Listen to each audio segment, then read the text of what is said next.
Buenos días, estudiantes de semiología. Hoy vamos a reunirnos otra vez con la finalidad de ir avanzando en los conceptos de las generalidades en el examen físico de cada uno de los sistemas desde el punto de vista semiología. Vamos a empezar con cabeza y cuello, que realmente no es un sistema, sino es una parte de nuestro cuerpo, pero debe ser abordada y organizada de tal forma de que ustedes puedan comprender cómo debe hacerse la evaluación en cada uno de los pacientes. En términos generales vamos a hablar los conceptos de lo que es la semiología de la cabeza, la semiología del cuello y los dos aspectos específicos del examen físico que principalmente son la inspección, la palpación y en algunas oportunidades haremos percusión en los casos de que vamos a buscar dolor en alguna parte de nuestros senos paranasales o cuando vayamos a auscultar el cuello en busca de lesiones vasculares. Entonces, el cráneo.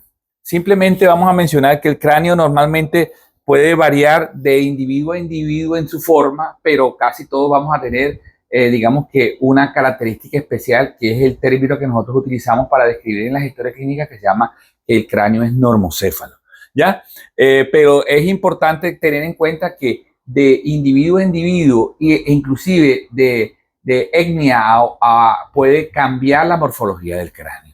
¿Ya? En los recién nacidos es primordial verificar las dimensiones del cráneo, ya que a través de las dimensiones del cráneo, en aquellas situaciones donde se crezca en forma exagerada o en aquellas en donde el crecimiento no es el apropiado, podemos estar ante problemas de crecimiento del recién nacido. ¿Ya? Es importante también tener en cuenta que en aquellos pacientes en donde recién nacidos, en donde se hacen los cierres anticipados de las cisuras sagital y coronal, que se llama craniosynestosis, ¿ya? Se pueden generar alteraciones como la dolicocefalia, que hace que el cráneo crezca en sentido anteroposterior, o sea, se ve más elongado de la parte de adelante hacia la parte de atrás. O puede producirse en lo que se llama la turricefalia, que es el cráneo que crece hacia arriba como si fuera una torre, ¿ya? Otras de las... estas son las dimensiones que nos están, las imágenes que nos están señalando de cómo se puede modificar en aquellos pacientes el cráneo que hacen dolicocefalia, ¿ya? Y algunos pueden tener alteraciones genéticas, ¿ya? En el desarrollo del embrión y del feto dentro del útero de la mujer y generar esta forma de cráneo que se llama trigonocefalia, que está muy relacionada con enfermedades genéticas, en donde dicha enfermedad genética va a generar la forma de triángulo del cráneo. ¿Ya? En aquellos pacientes en donde el aumento de los elementos que componen el sistema nervioso central en la bóveda craneana va a generar lo que se llama la macrocefalia, como estamos viendo en esta situación, frecuente en niños y en algunos niños puede generar inclusive la muerte o alteraciones del desarrollo psicomotor, ¿ya? O lo contrario, en aquellos pacientes en donde hay defectos en el desarrollo del cerebro, este cerebro no va a crecer y no va a inducir el estiramiento normal que debe generarse en los tejidos óseos del cráneo, ¿ya? Y va a producir lo que se llama la microcefalia, ¿ya? En algunos pacientes recién nacidos se pueden generar alteraciones en la morfología del cráneo, ¿ya? Como puede ser el capo sucedáneo o el caput sucedáneo, o también llamado tumor del parto, que simplemente es un edema que se produce en el tejido periósteo y en el cuero cabelludo, producto de el trauma natural que se produce en el trabajo de parto, sobre todo en aquellas mujeres que tienen trabajos de partos prolongados. Entonces la cabeza golpea sobre los huesos pélvicos y hace producir esta protrusión que vemos aquí en la parte occipito parietal, ya, que se llama capo sucedáneo. No es una lesión de considerar importante, pero sí se le da las recomendaciones a la madre que si por alguna razón el niño empieza a presentar enrojecimiento de de esa zona fiebre o alguna otra manifestación, podemos estar ante cualquier fenómeno infeccioso local de la piel en el cuero cabelludo.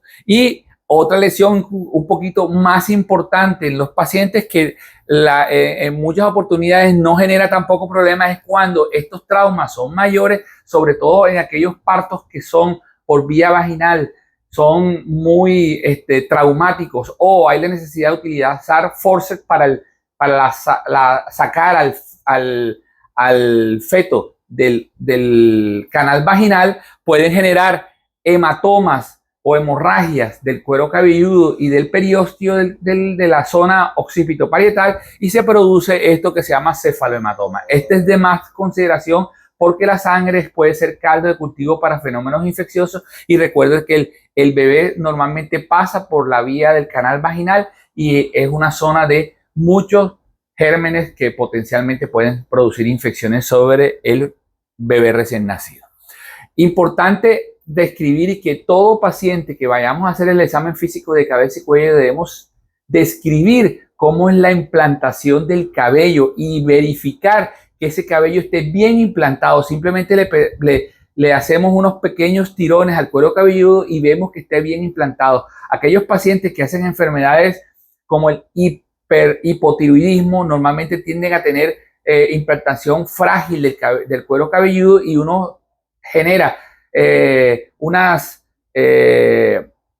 tirones suaves del cabello y se desprende fácilmente, y eso me está diciendo que hay fragilidad del cuero cabelludo en estos pacientes. Pero debemos describir la forma de implantación del cabello. Normalmente los hombres tienen una implantación que se llama androide, en donde vamos a ver entradas en esta zona parietotemporal bilateral, ya, que son las que nos dan la característica de que la implantación del cabello en el hombre se llama androide, y en la mujer normalmente es redondeada, y esto se llama implantación del cabello ginecoide, ¿ya?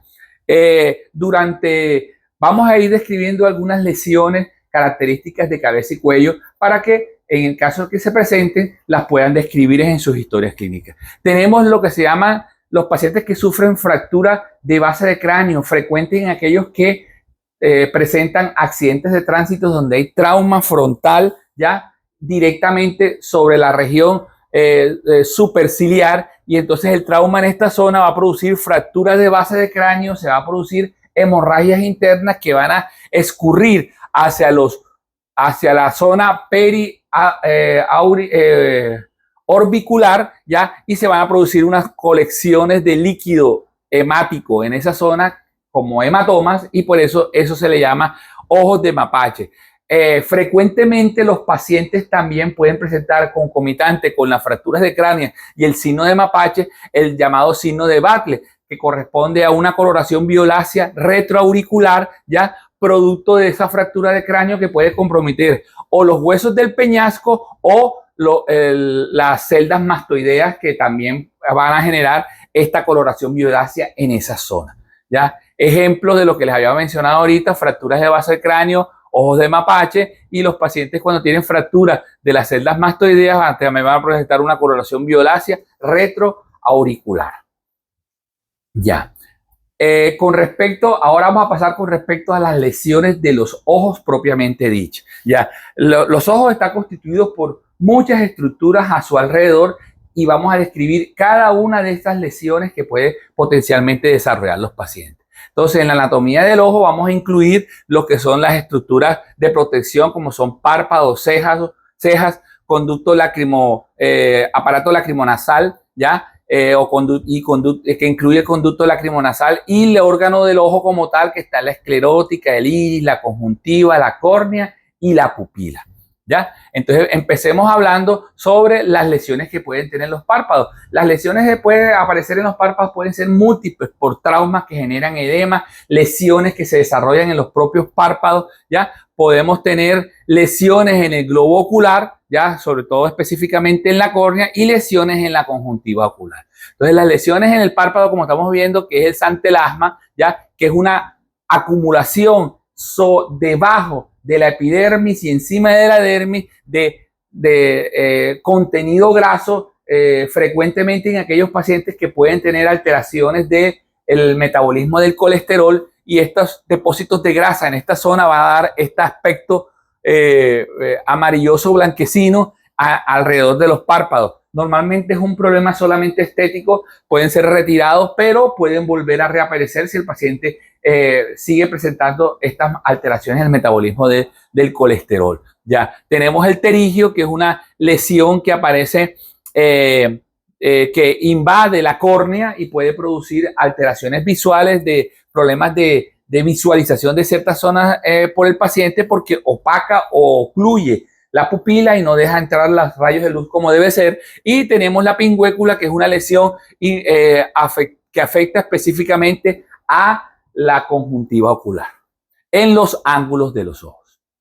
Bueno, lesiones por fenómenos alérgicos, tenemos la llamada blefaritis, que es la inflamación de los párpados, la blefaritis. En este caso es bilateral, producto probablemente de un fenómeno alérgico que el paciente ha presentado, y por eso se produce ese edema bipalpebral y bilateral. Ya, pero esta, que es una lesión traumática, que normalmente es unilateral y es típica en aquellos pacientes que sufren trauma, y esa es la diferencia entre los ojos de mapache, porque en los ojos de mapache simplemente el párpado se pone con una coloración violácea, pero en cambio cuando hay traumas oculares normalmente es unilateral y se acompaña de heridas, laceraciones o edema del párpado en forma importante por el fenómeno traumático que lo ha generado.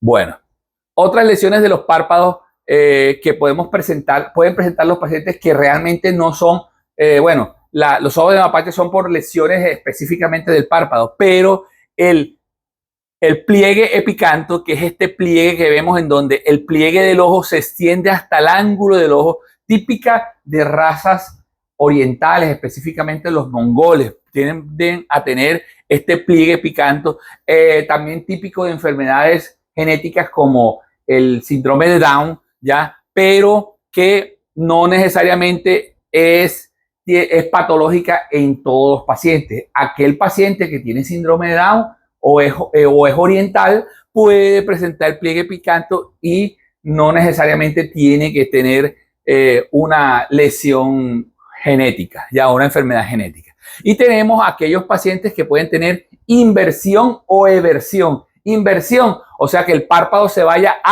se pliega hacia adentro, y es este que se llama el entropión, ¿ya? Y tenemos el ectropión, que es aquel paciente en donde el párpado se ve hacia afuera, y ustedes simplemente al acercarse al paciente le pueden ver la conjuntiva ocular del párpado inferior, y eso se llama ectropión. Otras lesiones que podemos presentar, ejemplos de entropión y estropión. Este es un estropión, ¿ya? Y esto es un entropión, que está el párpado invertido hacia adentro. En estos pacientes, en este paciente, por ejemplo, con estropión, normalmente suceden fenómenos irritativos y epífora, o sea, lagrimeo constante por la exposición de la conjuntiva y resequedad de la misma. Y en estos casos del entropión va a generar inconvenientes en el paciente sobre la córnea y la conjuntiva, porque las pestañas sí, van a influir o van a lacerar o pueden maltratar la conjuntiva ocular. En ambos hay que hacer correcciones quirúrgicas, y ya tenemos cirujanos oftalmólogos expertos en cirugías de párpados correctoras, que no son cirugías plásticas, sino simplemente cirugías correctoras. Ya. Otro tipo de lesiones en los párpados son cuando tenemos pacientes con disminución de la hendidura palpebral. Ya, todo paciente que tiene disminución de la hendidura palpebral va a tener este tipo de manifestación, lo que se llama el ojo caído, ya, pero realmente lo que está caído es el párpado, porque puede tener inconvenientes en la elevación del párpado, enfermedades relacionadas con los pares craneales que intervienen en este caso, tercer par o séptimo par, ya, y aquel paciente que tenga más del 50% de la pupila ocluida por el párpado, hay que hacerle procedimiento, porque ya está entrando en una área que se llama el lagoftalmos, que es cuando el párpado está tan caído y el paciente inclusive le va a generar inconvenientes para la visión, pero simplemente porque el párpado funciona como si fuera un cuerpo que está sobrepuesto sobre la hendidura pupilar. Otras lesiones que pueden aparecer en los párpados son las llamadas, el llamado chalación y el llamado orzuelo. ¿Ya? En la conjuntiva palpebral, tanto superior como inferior, tenemos unas glándulas que producen secreciones, unas grasas, otras producen anticuerpos de superficie que acompañan a la secreción lagrimal, ¿ya? Y permiten el deslizamiento del párpado. En algunas oportunidades, esas glándulas que se llaman glándulas de Moll y otras que se llaman glándulas de Sayce pueden generar irritación, ¿ya? En su orificio de secreción y se pueden obstruir. ¿Qué pasa? Que se obstruye el orificio por donde sale la secreción y la secreción no va a salir, pero se va a seguir produciendo por la glándula y va a generar un fenómeno de sensación de masa. Y es esta protuberancia que vamos a ver en el párpado. ¿Ya? Algunos autores consideran de que ambas lesiones, tanto el chalación como el orzuelo, son lesiones independientes. Otros consideran que los pacientes que hacen chalación, o sea, que es la formación de la sensación tumoral, ¿ya? Pueden evolucionar a orzuelo y eso puede pasar, pero algunos otros autores hablan de que ambas lesiones están por separado. ¿Cuál es la diferencia una de lo otro? ¿Qué es el chalación? Simplemente es la oclusión de la glándula, ¿ya? De Meibonio, ¿ya? O de Moll, llamada también de Moll, que va a generar sensación de masa, pero sin haber fenómeno inflamatorio, sin haber el fenómeno inflamatorio. Entonces, ¿qué pasa? Que el paciente simplemente te va a consultar, doctor, me siento una masa aquí en el párpado, una bolita, como dicen los pacientes, pero simplemente es una lesión que no genera ni dolor ni malestar, sino simplemente un aspecto estético, el que no agradable para el paciente, que en muchas ocasiones solicitan que les hagan procedimientos. Algunos oftalmólogos especialistas en esta área recomiendan no cirugías porque la misma cirugía puede, perfecto, se drena o se retira la glándula, pero el procedimiento puede inflamar las glándulas a su alrededor y posterior al procedimiento se pueden generar nuevas lesiones. Entonces muchos dicen simplemente no tocar, no manipular, simplemente para evitar que se vaya a inflamar la glándula y vaya a pasar al siguiente nivel, que es el orzuelo. Ya el orzuelo es una lesión en donde hay fenómeno inflamatorio y va a haber los signos inflamatorios o la triada inflamatoria, que es edema, rubor y calor, ¿ya? Y en algunos pacientes, sobre todo los pediátricos, hay que tener en cuenta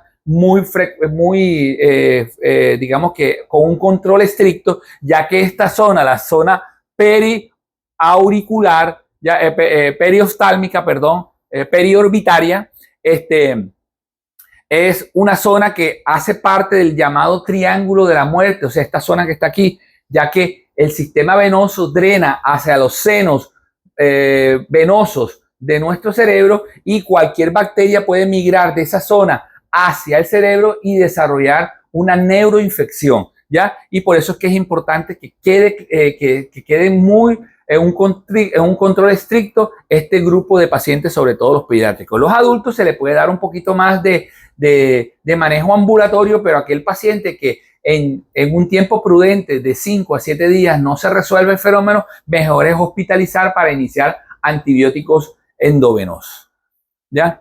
Muchas veces el alivio de este problema puede llegar a ser quirúrgico, ¿ya? Entonces tenemos el llamado orzuelo interno cuando afecta específicamente la parte media de los párpados y podemos tener el orzuelo externo, que es el que compromete el borde palpebral nada más, ¿ya? Ambos se manejan de igual forma, ya sea como les había dicho, que está asociado a las lesiones de las glándulas de Sayce y de Moll o de Meibonio, como las quieran mencionar, ¿ya? Lo que habíamos mencionado hace poco, que es el santelasma, ¿ya? El pliegue picanto, que es el que les había mencionado aquí, típico de los pacientes que tienen síndrome de Down, ¿ya? Y vamos a hablar ahora de las cejas, ¿ya? Y tenemos este personaje que es Frida Kahlo, ¿ya? Que con respecto a ella, con relación a ella, se le ha dado el término de sinofridia, que la sinofridia es aquel característica de los individuos en donde van a tener las cejas juntas, y esto se llama sinofridia, ¿ya? Y podemos tener pacientes que tengan cejas abundantes y desordenadas, que se llama hipertricofidia, ¿ya? Aquellos pacientes que tengan ausencia de las cejas lo llamaremos alopecia ciliar, frecuente en aquellos pacientes que les están haciendo manejo con quimioterapia debido a tumores o a algún otro problema en donde se necesite este tipo de esquema, y le va a generar caída de todo el vello de las cejas, ¿ya? Lo que les había mencionado, la sinofridia, unión de ambas cejas, hipertricofidia, cejas desordenadas y abundantes, y alopecia ciliar, ausencia de las cejas. Podemos tener combinaciones de ellas, hipertricofidia y sinofridia, como por ejemplo en este ejemplo que este paciente tiene, además de hipertricofidia, tiene también sinofridia. Entonces tiene las cejas juntas y las cejas abundantes en ambos ojos. Bueno, ejemplo de sinofridia y de alopecia ciliar. Bueno, pasemos ahora a las pestañas, ¿ya? Las pestañas son unas estructuras que nos protegen y evitan que nos caigan ciertas partículas sobre los ojos, ¿ya? Pero en algunas oportunidades pueden generarnos inconvenientes. Podemos tener dos tipos de afectaciones en esta zona. Aquellos pacientes que hacen una lesión que se llama la distriquiasis, que es cuando tienen algunos vellos de las pestañas que crecen hacia, o sea, las pestañas deben crecer, las del párpado inferior hacia abajo y hacia afuera, ¿ya? Y la del párpado superior hacia afuera y hacia arriba. Pero a veces crece, por ejemplo, las pestañas inferiores, sobre todo en el párpado inferior, crecen hacia arriba y hacia adentro. Entonces van a rozar la córnea y la conjuntiva y van a generar irritaciones permanentes que generan inconvenientes del paciente.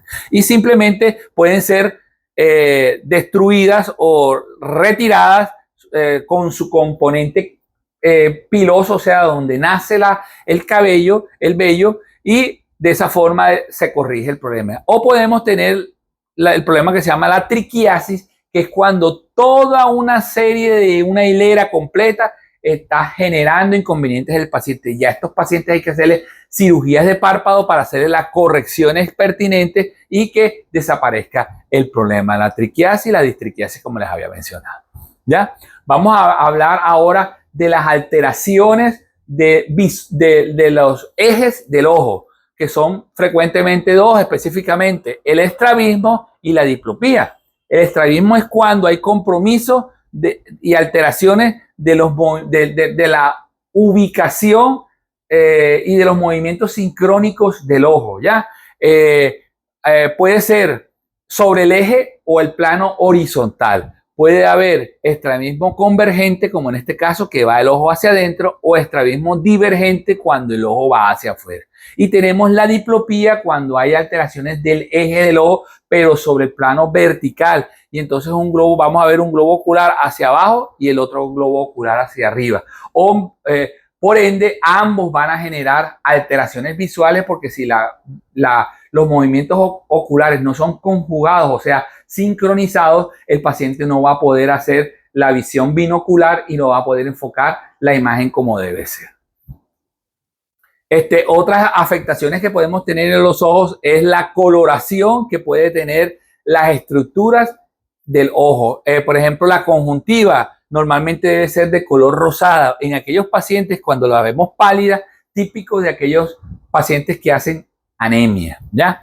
Y también la esclerótica puede cambiar de color en aquellos pacientes que, por ejemplo, hacen tinciones amarillas sobre la esclerótica, y vamos a ver, están relacionados con fenómenos en el metabolismo o en la excreción de la bilirrubina, y por eso el paciente puede presentar fenómenos de ictericia, ¿ya? Y podemos tener petequias en los párpados, frecuentes en enfermedades como la toferina o en la enfermedad como que se llama los Leweber-Rendu, que es un paciente que hace telangiectasias vasculares y vamos a ver lesiones vasculares en los párpados, ¿ya?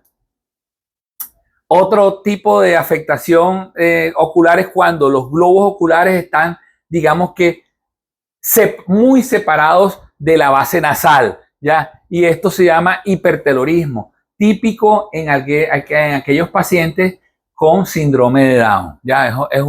Habitualmente son trastornos genéticos. Puede haber otros pacientes que lo presenten, pero específicamente trastornos genéticos, ¿ya? Globo ocular, otras alteraciones del globo ocular es cuando el globo ocular está protruido, como vemos aquí, que es en el esos típicos del paciente que tiene hipertiroidismo, o el enostalmo, que es característico del paciente que tiene hipotiroidismo, o trastornos como, por ejemplo, deshidratación, ya enfermedades crónicas que lo malnutren y pueden darle ese aspecto. Y en algunos pacientes va a aparecer por encima de los 55, 60 años esta coloración gris azulosa que es alrededor de los ojos, que se llama arco o aro senil, o el nombre técnico médico es el gerontonzón, ¿ya?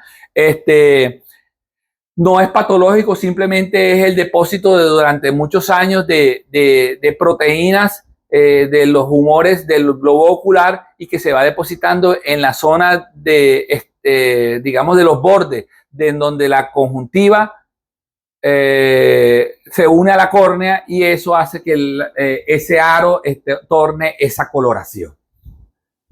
Tenemos hemorragias subconjuntival. Recuerden de que la conjuntiva ocular está encima de la esclerótica. Esta conjuntiva ocular está muy vascularizada. ¿Qué sucede? Que frecuentemente con que nos frotemos los ojos, traumatismos leves de la conjuntiva ocular, pueden romper estos vasitos sanguíneos, sangran. La sangre no va a salir al exterior, sino que se va a acumular entre la conjuntiva y la esclerótica y va a dar este aspecto que inicialmente es rojo, ya oscuro, después se torna verdoso y amarilloso cuando se empieza a reabsorber. No es un problema serio, pero simplemente va a producir de pronto algunas molestias leves sobre la conjuntiva ocular y desafortunadamente por mala información a veces los pacientes piensan que le está sucediendo algo serio dentro de su bóveda craneana y que probablemente pueda ser los inicios de una hemorragia cerebral y por esa razón consulta con afán y con angustia porque pensando que les está sucediendo algo serio.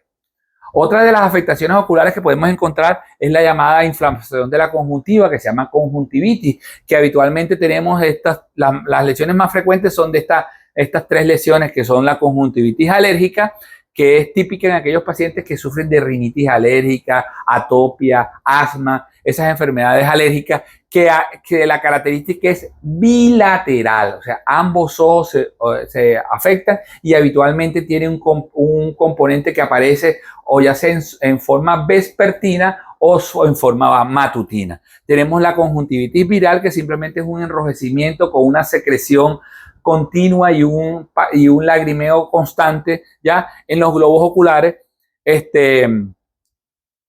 y pasa y simplemente el manejo es conservador. Y tenemos la conjuntivitis bacteriana, que ya hay infección bacteriana, normalmente hay secreción purulenta y gran dolor y edema e irritación, en donde sí hay que hacer un tratamiento con antibióticos tópicos, ya que pueden producirse lesiones sobre el globo ocular, específicamente sobre la córnea, ¿ya?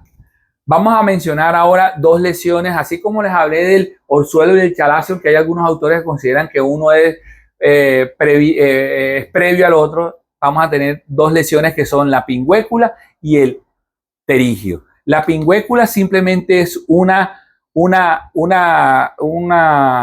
repliegue importante que sucede sobre la conjuntiva ocular y vamos a ver como un abultamiento que habitualmente ocurre en los ángulos del ojo, o sea, ya sea el ángulo temporal o el ángulo nasal de la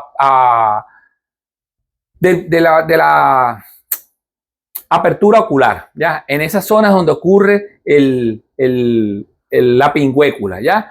Genera irritación típica en aquellos pacientes que exponen a partículas o irritaciones de la conjuntiva ocular en esa zona frecuentemente, aquellos que manejan, por ejemplo, trabajan en albañilería, entonces el polvo, el cemento, todas esas partículas, los que trabajan en zonas donde extraen carbón, ese tipo de elementos pueden irritar. Los que trabajan en soldadura y no utilizan el casco protector pueden irritar esa parte expuesta de la conjuntiva ocular y ya va a aparecer esta lesión. Pero no compromete, o sea, no avanza hacia la córnea del ojo. En aquellos pacientes que este tipo de lesiones se extiende hasta la córnea, esta como ejemplo se llama pterigio, y esta es necesaria hacerle cirugía, ya que debemos retirar este tejido fibroso que ha crecido sobre la córnea, ya que si se sigue extendiendo va a obstruir la pupila y no va a dejar permitir ver en forma efectiva las lesiones, los objetos por este paciente. Por eso es que es importante que el pterigio sea sometido con cirugía, y no solamente una cirugía, sino que hay que ser retirada del tejido que ha crecido hacia allá, y se le hace una cosa que se llama trasplante o colgajo de córnea, de conjuntiva ocular, cogiendo conjuntiva de otra parte para que no vuelva a crecer esta lesión hacia el globo ocular. Otras alteraciones de la córnea tenemos el que ya habíamos hablado, el arco celilo-cerostosón, que es la coloración grisácea, el queratocono, que es la afectación más severa un problema de refracción que puede generar en los pacientes. Y esta forma de la córnea, recuerden de que la córnea es uno de los lentes del globo ocular que ayuda al cristalino a la conjugación de la visión en un punto sobre la retina y que el paciente visualmente pueda ver bien, ¿ya? Entonces, esta morfología o forma de la córnea, al no ser totalmente un casquete de esfera, va a impedir que la visión sea adecuada. Y tenemos la queratitis, que es la inflamación, ya sea por fenómenos irritativos, virales, bacterianos o traumáticos de la córnea, y va a generar inconvenientes en el paciente que si no se corrigen dejan cicatrices o secuelas sobre la córnea y va a tener alteraciones visuales a largo plazo del paciente. Y podemos tener lesiones sobre el iris, que se llama la iridociclitis, que es un trastorno que se afecta no solamente el iris, sino la conjuntiva ocular, ¿ya? Da un dolor punzante, lo mismo que la uveitis, ¿ya? Que son frecuentes en algunas enfermedades autoinmunes como la artritis reumatoidea. Y recuerden de que las pupilas deben ser simétricas y de un tamaño similar a ambas. Cuando tenemos pupilas alteradas en su morfología, o sea que tenemos una grande y una pequeña, eso la vamos a llamar anisocoria, y es de importancia porque podemos estar hablando de lesiones neurológicas tipo hemorragia. Bueno, la catarata. ¿Qué es la catarata? La catarata es una lesión típica en pacientes de edad, pero puede ocurrir en aquellos pacientes que pueden sufrir traumas del ojo en donde se comprometa el cuerpo ciliar o el cristalino como tal, ¿ya? Entonces el cristalino, que debe ser transparente como en este ojo, se vuelve opaco y va a impedir que la luz y la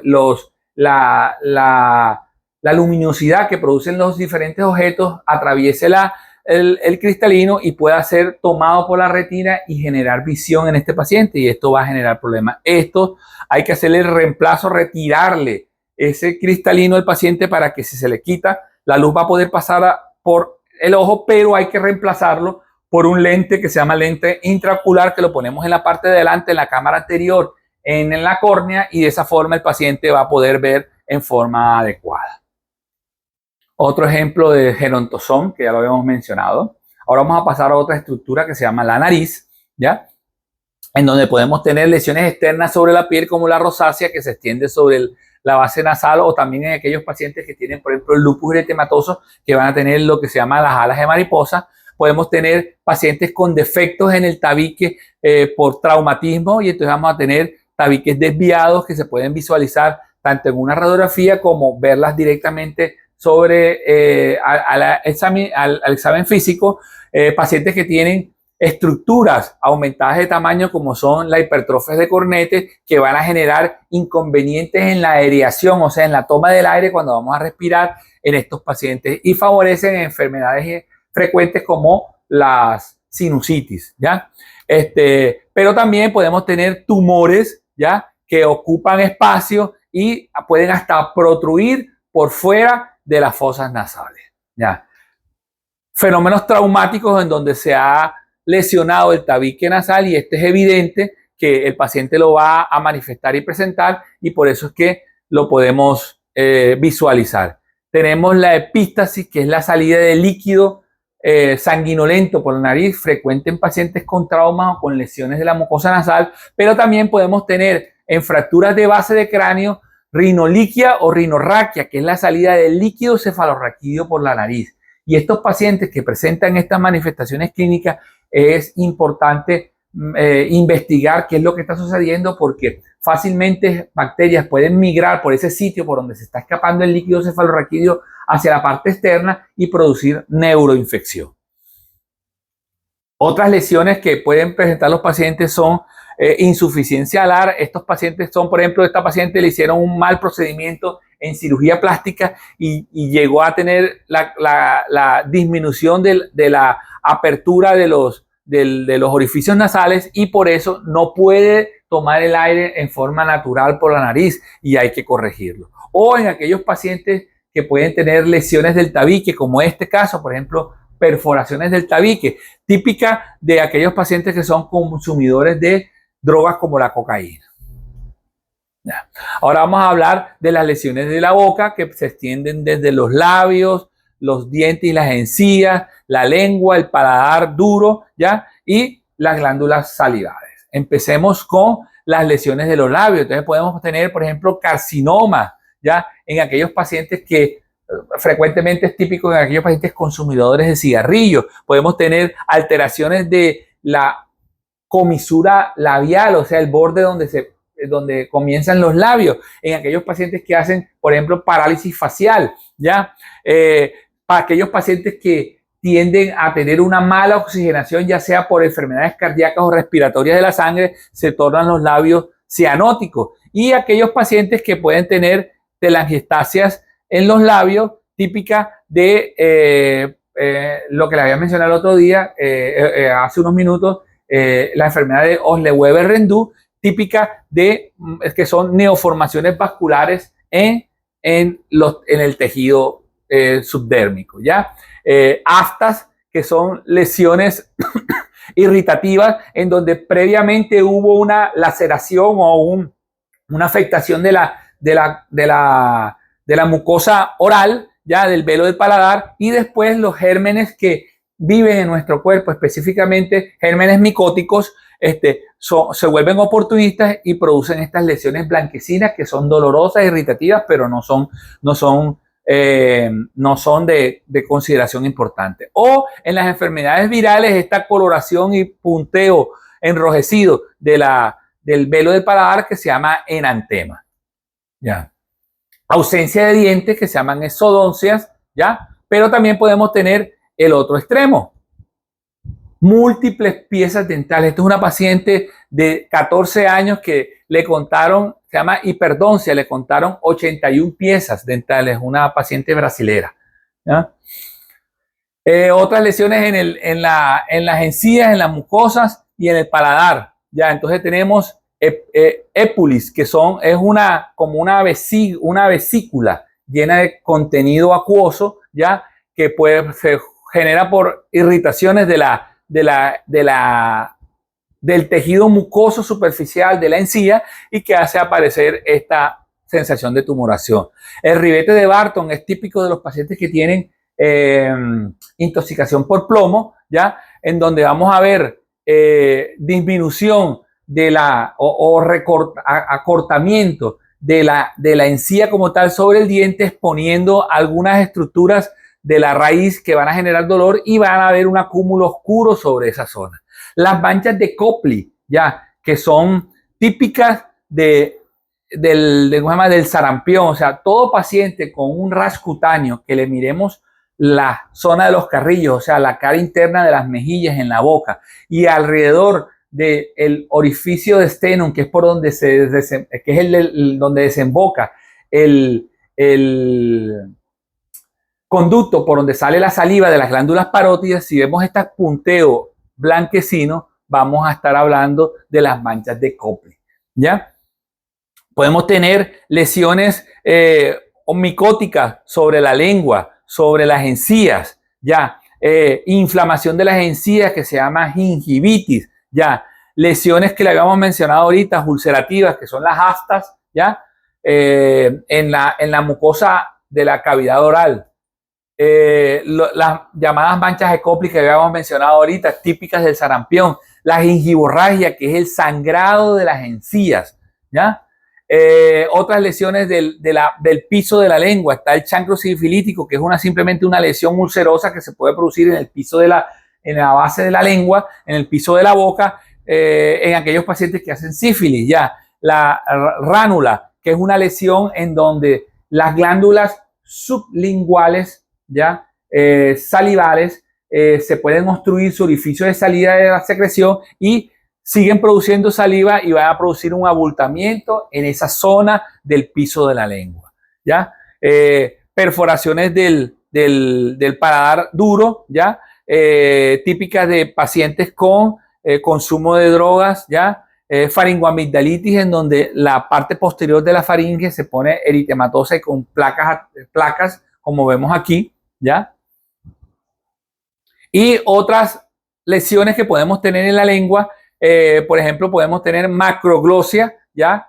Que es cuando la lengua se pone grande, frecuente, por ejemplo, como en este caso que el paciente tiene un hemangioma en la lengua, o enfermedades como, por ejemplo, fenómenos anémicos, ¿ya? Pueden producir macroglosia, ¿ya? Recordar que podemos tener coloraciones oscuras de la lengua, como es la lengua negra o vellosa, que es típica de fenómenos infecciosos por un agente micótico llamado Aspergillus niger, que toma la base de la lengua principalmente y la pone de ese color oscuro, ¿ya? Recordemos de que disminución de la producción de la saliva se llama, o boca seca, se llama serostomía, aumento de la salivación se llama cialorrea. Bueno, talismo también se puede utilizar como término para disminución de la secreción de la saliva, aumento, perdón, de la excreción de la saliva. Y serostomía, disminución o boca seca, típica del síndrome de Sjögren. Tumores o masas en las parótidas que van a producir protrusión de la parótida sobre la base del pabellón auricular que esté comprometido. Ya. Ahora vamos a pasar a los oídos, empezando por el pabellón auricular o las orejas, en donde podemos poder presentar afectaciones o manifestaciones como este del surco coronario, que está directamente relacionado estadísticamente relacionado con enfermedad coronaria, pero no es típico de que, o sea, muchos pacientes pueden tener enfermedad coronaria y no tener el surco coronario, ¿ya? Los condromas, que son tumores benignos del cartílago del pabellón auricular, que en nuestros días es frecuentemente verlos en aquellos pacientes que se hacen piercing en la zona del cartílago y producen una inflamación crónica y aparecen estos condromas, ¿ya? Carcinomas del pabellón auricular y hematomas del pabellón auricular por trauma. Los condromas, que la habíamos mencionado ahorita, y una de las características del síndrome de Down es que los pacientes tengan implantación baja del pabellón auricular. Esto es lo típico del paciente con síndrome de Down. Por eso es que están pintadas estas líneas que ven aquí, en donde vemos que el ángulo del ojo debe coincidir con el inicio del pabellón auricular. Este paciente tiene no solamente rotada el pabellón auricular, sino descendido el pabellón auricular. Y es típico del síndrome de Down, ¿ya? Salida de líquido cefalorraquídeo por el oído, salida de sangre por el oído se llama otorragia, salida de secreción purulenta en las otitis medias, por ejemplo, del oído se llama otorrea, ¿ya? Y salida del líquido cefalorraquídeo por el oído, sobre todo en aquellos pacientes que tienen fracturas o traumas del peñasco, se menciona como otoliquia u otorraquia. Otras lesiones en el oído que podemos presentar es lesiones propias de la membrana timpánica, ¿ya? Perforaciones de la membrana timpánica por fenómenos infecciosos, ¿ya? O fenómenos como la otitis externa que va a poner todo el conducto auditivo externo eritematoso. Además de todo esto que hemos mencionado, de todas las características de las estructuras o los órganos sentidos que hacen parte de las estructuras de la cara, tenemos que mencionar que también los pacientes pueden tener un aspecto general de su cara que se llama la facie, que debemos describirla. Y entonces vamos a tener una gran variedad como la facie pálida típica de los pacientes que tienen anemia, la fase cianótica en aquellos pacientes que hacen por ejemplo, tienen alteraciones de la oxigenación de la sangre, fase ictérica, aquellos que comprometen el metabolismo de la bilirrubina, fase disneica, aquellos pacientes que están respirando con dificultad, ya, fase leonina, que es aquellos que hacen la enfermedad de Janssen o la lepra, ya, la fase lúpica, las que tienen las alas de mariposa en la cara, ya, fase caquética, aquellos pacientes que tienen enfermedades crónicas que van a comprometer la vida como tumores, ya, la fase hipocrática, que es típica de aquellos pacientes que tienen enfermedades crónicas pero que no está cercano todavía el fallecimiento del paciente, la hipertiroidea, en donde los pacientes van a tener los ojos saltones, la fase hipotiroidea, que normalmente es redondeada con los ojos hundidos, ya, acromegálica, en donde van a tener frente amplia, arcos superciliares prominentes con los pómulos y mentón salido, y la fase álgida, que es la más frecuente, que es simplemente la cara que pone cualquier paciente cuando tiene dolor, ¿ya? Ahora vamos a pasar a otras de las estructuras de cabeza, cara y cuello, que es el cuello, ¿ya? El cuello no es más que una estructura cilíndrica que conecta el cráneo con el tronco, ¿ya? En él vamos a tener estructuras musculares, estructuras vasculares, estructuras óseas, ¿ya? Que pueden, estructuras del sistema linfático que cuando se comprometa pueden dar este tipo de lesiones. Habitualmente, como les había dicho al inicio, vamos a hacer inspección y palpación en estas áreas, pero en aquellos pacientes que tengan problemas vasculares como accidentes cerebrovasculares, debemos ocultar el cuello para buscar presencia de soplos que nos están diciendo de que puede haber placas ateromatosas en dicha zona. Entonces, empecemos que cada vez que vayamos a ver el cuello debemos hacerle la inspección. Entonces tenemos que ver si está simétrico a ambos lados, hacerles movimientos de rotación, ver si hay alteraciones, abultamientos o alguna alteración, mirar la posición que toma el paciente cuando rota o mueve la cabeza, si hay limitaciones de los movimientos de la cabeza, como ocurre por ejemplo en la tortícolis, que es un problema muscular y el paciente va a tener limitaciones de la rotación de la cabeza, ¿ya? Entonces, en ella vamos a ver estructuras como ganglios que pueden estar aumentados de tamaño, ¿ya? Lesiones tumorales de la glándula tiroidea, que es una glándula importante de nuestro cuerpo y que es importante que se haga evaluaciones de todas esas lesiones. Empecemos con la glándula parótida. La glándula parótida, o sea, los pacientes que hacen parotiditis tienen una característica especial que debemos diferenciarla de esta lesión, que es la adenitis abscedada en el cuello, ya, que son ganglios que se inflaman y se abscedan y van a producir un abultamiento importante. Va a haber en ambas lesiones, puede haber eritema, rubor y calor, o sea, la triada inflamatoria, pero tiene una característica especial. Aquellos pacientes que hacen lesiones de la parótida siempre van a ser, la parótida está ubicada alrededor del pabellón auricular, tiene una forma como de U, alrededor del pabellón, así de herradura alrededor del pabellón auricular. Cuando se inflama va a levantar el pabellón auricular y por eso es que esta es la característica que vemos en estos pacientes. En cambio, y es más alta, está por encima del ángulo del maxilar. En cambio, las adenitis están por debajo del ángulo del maxilar y en esta zona es donde se va a ubicar. De todos modos, este tipo de pacientes le mandamos a hacer evaluaciones y estudios adicionales, como por ejemplo una ecografía del cuello, y nos van a reportar si verdaderamente es un crecimiento de la glándula parótida o es simplemente una adenitis por fenómeno infeccioso en la zona.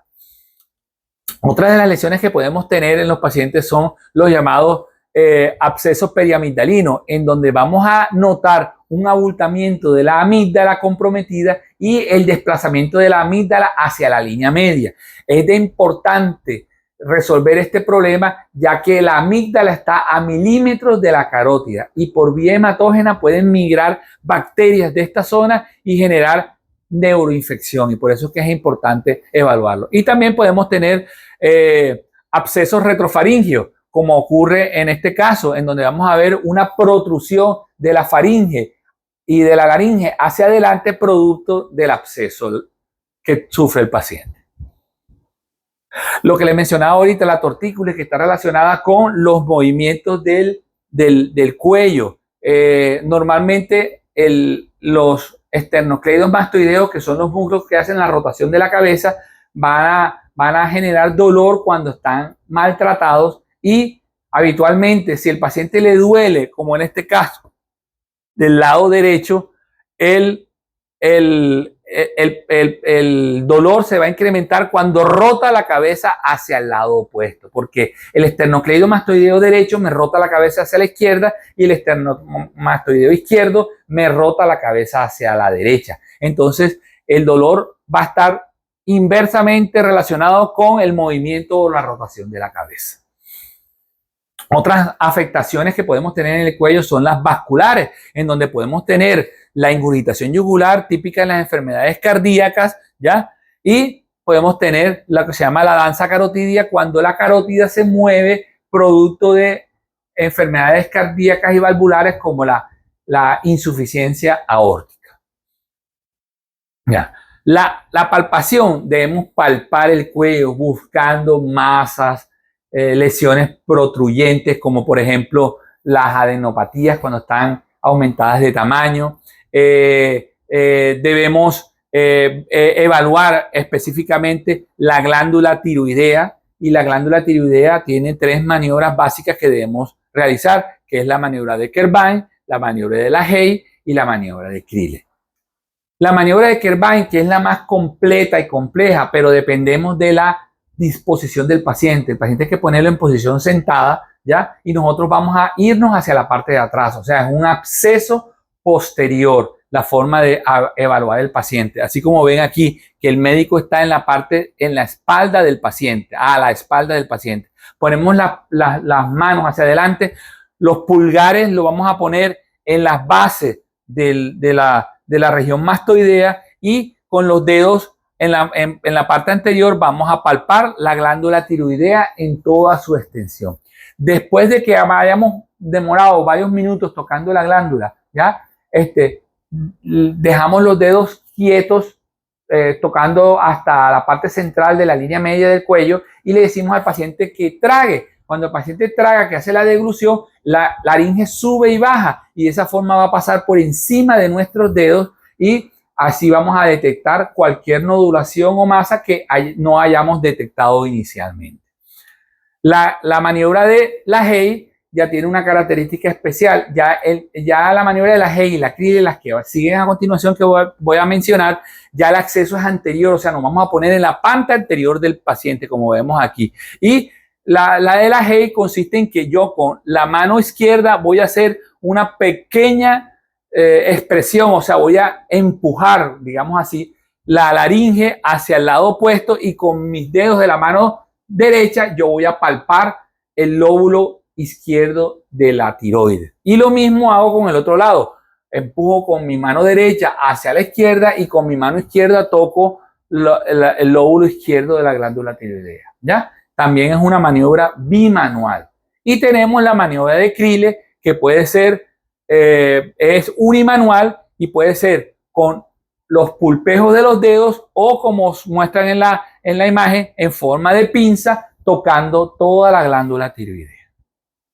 Otra de las estructuras que no habíamos mencionado para evaluar son los senos paranasales. Recuerda que son unas cavidades que tenemos en nuestro cuerpo que tenemos cuatro pares de senos paranasales, que son los frontales, los etmoidales, los submaxilares, los esfenoidales, ¿ya?